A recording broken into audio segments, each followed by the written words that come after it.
Hello friends, welcome to my channel.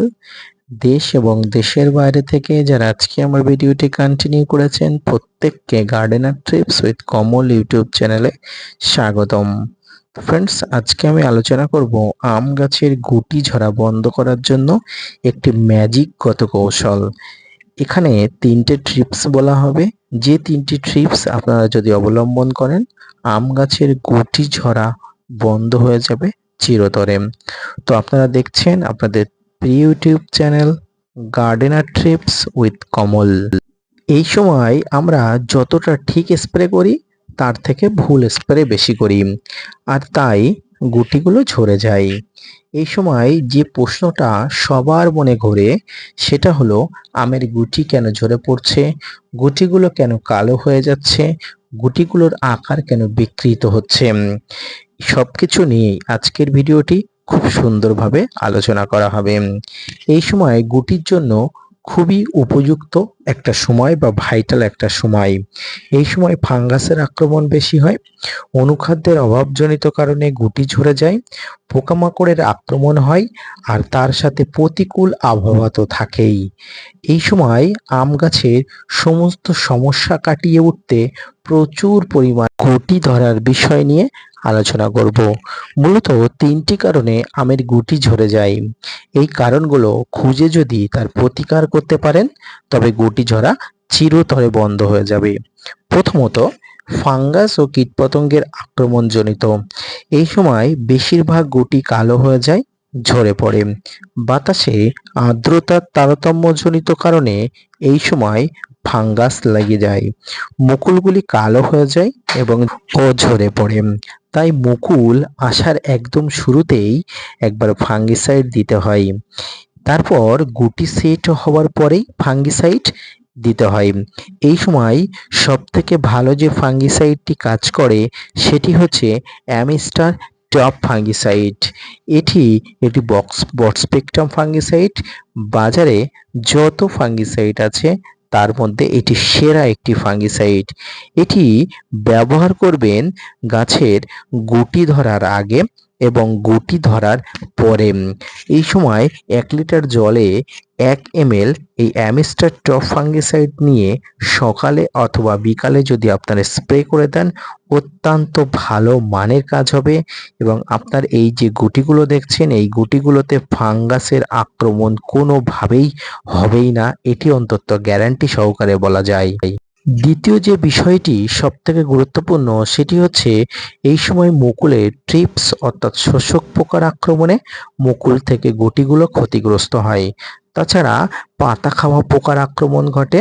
এছাড়া ল্যাদা পোকা, বিভিন্ন ধরনের পোকার আক্রমণে গাছের গুটিগুলো থেকে মুকুলগুলো সমস্ত কিছু ক্ষতিগ্রস্ত হয়। তাই কীটনাশক হিসেবে যেটি দেবেন সেটি হলো হামলা। এটি সাইপারমেথ্রিন গ্রুপের একটি কীটনাশক এবং এটি সিস্টেমিক ও কন্ট্যাক্ট একটি কীটনাশক। 15 থেকে 20 দিন পর পর এটি গাছে দিতে হয়। এই সময় আমের সব থেকে বড় শত্রু হলো ফ্রুট ফ্লাই, যেগুলো আমের উপরে বসে ছিদ্র করে ভিতরে ডিম পেড়ে দেয় এবং আমগুলো পরিণত হওয়ার সময় সেই গুটিগুলো যে ছিদ্র করে দিয়ে পোকাগুলো ভিতরে লার্ভার ডিম পেড়ে দেয়, সেই ডিমগুলো থেকে নতুন লার্ভা বেড়ে ওঠে। ভিতরে শাঁসগুলো খেতে খেতে এক সময় তারা পুরো আমটাকে রোগগ্রস্ত করে দেয় এবং পুরো পোকায় ভর্তি হয়ে যায়। তাই গাছের ওই গুটিগুলো একটা নির্দিষ্ট সাইজ এলে আমরা সবসময় ফ্রুট বেগিং করব। এর ফলে ফ্রুট বেগিং করলে গাছের পোকার আক্রমণের হাত থেকে অবশ্যই গাছকে রক্ষা করা যাবে। এই সময় আম একটু বড় হলে দেখা যায় আমগুলো প্রচুর পরিমাণ ঝরতে শুরু করে, টেরা বেঁকা হয়ে যায়। যদি এমনটা হয় এগুলো হয় মূলত অনুখাদ্যের অভাবে।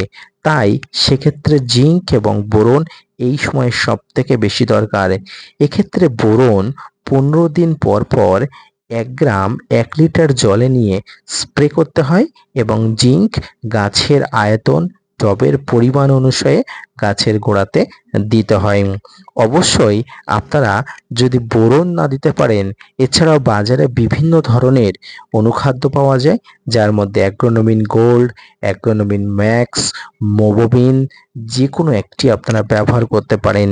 এগুলোর মধ্যে প্রচুর পরিমাণ গাছের জন্য তৈরি খাবার থাকে, যেগুলো স্প্রে ফর্মে থাকে, যেগুলো গাছে স্প্রে করে দিলে এই যে গুটিগুলো প্রচুর পরিমাণ খাদ্যের অভাব দূর হয়ে যাবে এবং ঝরে পড়া থেকে গাছকে রক্ষা করবে।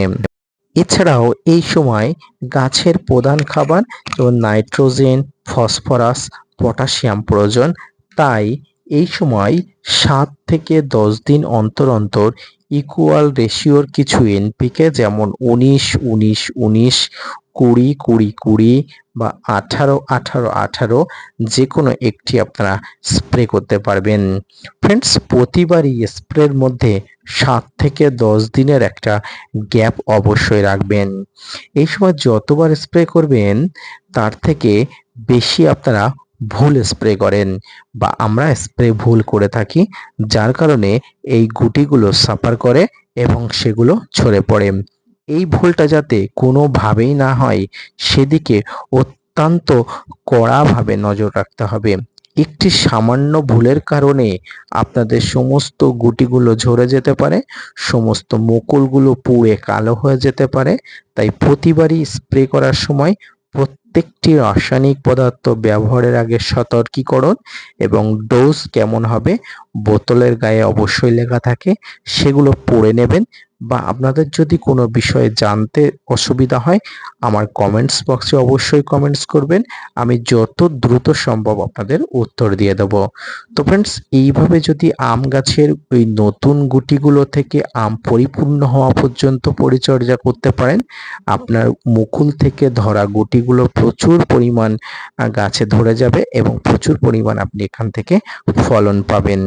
আম গাছের পরিচর্যা সম্পর্কিত আজকের এই ভিডিওটি যদি ভালো লেগে থাকে অবশ্যই লাইক, কমেন্ট, শেয়ার এবং সাবস্ক্রাইব করবেন। পাশাপাশি gardener trips with Kamal YouTube চ্যানেলকে সাপোর্ট করবেন। আপনাদের জন্য প্রতিনিয়ত তথ্য নিয়ে ভিডিও বানাই, আপনাদের জন্য তথ্য ভিত্তিক ভিডিও বানাই। তাই আপনারা যদি ভিডিও বানাতে উৎসাহী করেন আরো বেশি ভিডিও বানাতে আগ্রহী হয়। তো ফ্রেন্ডস, এরপরেই যে জিনিসটা অবশ্যই আপনাকে খেয়াল রাখতে হবে এবং এই জিনিসটাই হলো সবথেকে বেশি ভাইটাল, আর সেটি হচ্ছে জলের ব্যবস্থাপনা। গুটি ঝরে পড়ার পিছনে জলের তারতম্য একটা ভীষণ ব্যাপার থাকে। অর্থাৎ আপনার ছাদ বাগানে টবের মাটিতে জল কম বেশি যাতে কোনোভাবেই না হয় সেদিকে লক্ষ্য রাখতে হবে। বেশি জল এবং কম জল গুটি ঝরে পড়ার জন্য এক অন্যতম কারণ। তাই জলের ব্যবস্থাপনা অবশ্যই ঠিক করবেন। আপনি যদি কম বা বেশি জল দেন আপনার কিন্তু গুটিগুলো ঝরে পড়তে বাধ্য। তাই গাছের গোড়া কখনো শুকাতে দেবেন না, সব সময় পরিমিত এবং পর্যাপ্ত পরিমাণ জল দেবেন, যেটা থেকে কখনো কম বেশি না হয়। আম গাছের পরিচর্যা সম্পর্কিত আজকের এই ভিডিওটি কেমন লাগলো অবশ্যই কমেন্টস করে জানাবেন। পাশাপাশি gardener tips with Kamal YouTube চ্যানেলকে সাপোর্ট করবেন, লাইক করবেন, শেয়ার করবেন। ফিরে আসছি নতুন কোনো ভিডিও নিয়ে, ততক্ষণ সঙ্গে থাকবেন। ধন্যবাদ।